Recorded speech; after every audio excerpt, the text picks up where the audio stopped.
आज का दिन विश्व और भारत दोनों के लिए कई महत्वपूर्ण घटनाओं से भरा हुआ रहा। खेल जगत में ऐतिहासिक उपलब्धि, अंतर्राष्ट्रीय राजनीति में तनाव, आर्थिक उतार-चढ़ाव और मौसम से जुड़ी चेतावनियां, इन सभी घटनाओं ने आज की खबरों को प्रमुख बनाया है। आधुनिक दुनिया में समाचार केवल घटनाओं का विवरण नहीं होते, बल्कि वे ये भी बताते हैं कि समाज, राजनीति, अर्थव्यवस्था और विज्ञान किस दिशा में आगे बढ़ रहे हैं।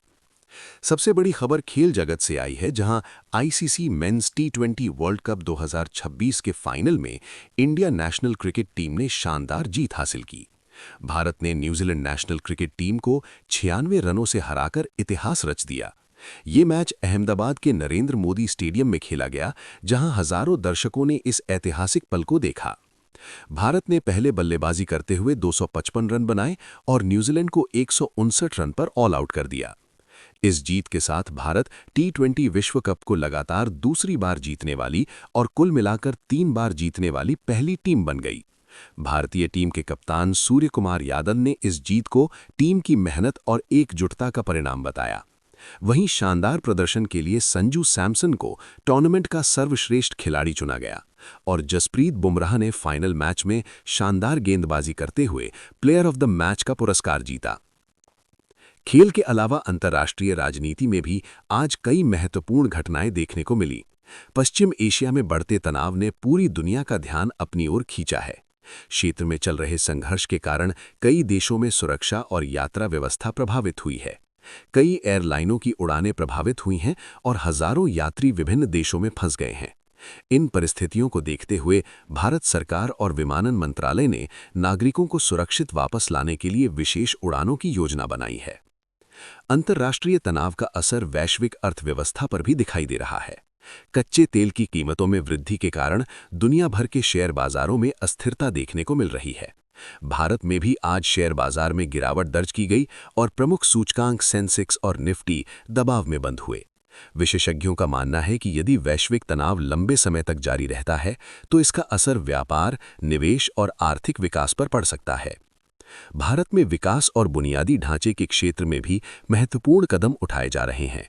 देश के प्रधानमंत्री नरेंद्र मोदी ने दिल्ली में कई बड़े इंफ्रास्ट्रक्चर प्रोजेक्ट्स का उद्घाटन किया। इनमें दिल्ली मेट्रो के नए कॉरिडोर और रिंग मेट्रो परियोजना शामिल हैं, जिससे राजधानी में परिवहन व्यवस्था और बेहतर होगी। इन परियोजनाओं का उद्देश्य शहर की ट्रैफिक समस्या को कम करना और लोगों को तेज और सुरक्षित यात्रा सुविधा प्रदान करना है। इसके साथ ही भारत अंतर्राष्ट्रीय स्तर पर भी अपनी भूमिका को मजबूत कर रहा है। हाल ही में भारत ने अफ्रीकी देश मलावी को खाद्यान्न सहायता के रूप में हजारों टन चावल भेजा है। ये कदम वैश्विक सहयोग और मानवीय सहायता के प्रति भारत की प्रतिबद्धता को दर्शाता है। इस प्रकार की पहले भारत की विदेश नीति में वैश्विक साझेदारी की भावना को मजबूत करती हैं। आज के समाचारों में मौसम से जुड़ी खबरें भी प्रमुख रही हैं। इंडिया मीटेरोलॉजिकल डिपार्टमेंट ने कई राज्यों में बारिश और आंधी की चेतावनी जारी की है। बिहार, पश्चिम बंगाल, दिल्ली और उत्तर प्रदेश सहित कई क्षेत्रों में तेज हवाओं और बारिश की संभावना जताई गई है। कुछ जगहों पर हवा की गति 50 किलोमीटर प्रति घंटा तक पहुंच सकती है। दूसरी ओर देश के कई हिस्सों में गर्मी भी बढ़ रही है। महाराष्ट्र और गुजरात जैसे राज्यों में तापमान सामान्य से काफी अधिक दर्ज किया गया है। मौसम विशेषज्ञों का मानना है कि जलवायु परिवर्तन के कारण मौसम के पैटर्न में बदलाव देखा जा रहा है, जिससे कभी अचानक बारिश और कभी असामान्य गर्मी देखने को मिल रही है।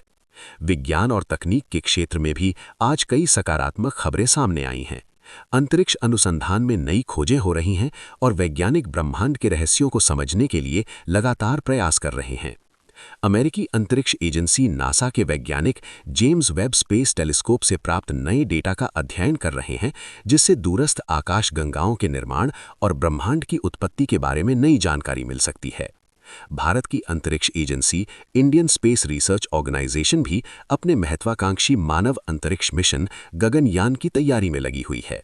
इस मिशन का उद्देश्य भारतीय अंतरिक्ष यात्रियों को अंतरिक्ष में भेजना है, जो भारत की वैज्ञानिक क्षमता और तकनीकी विकास का प्रतीक होगा।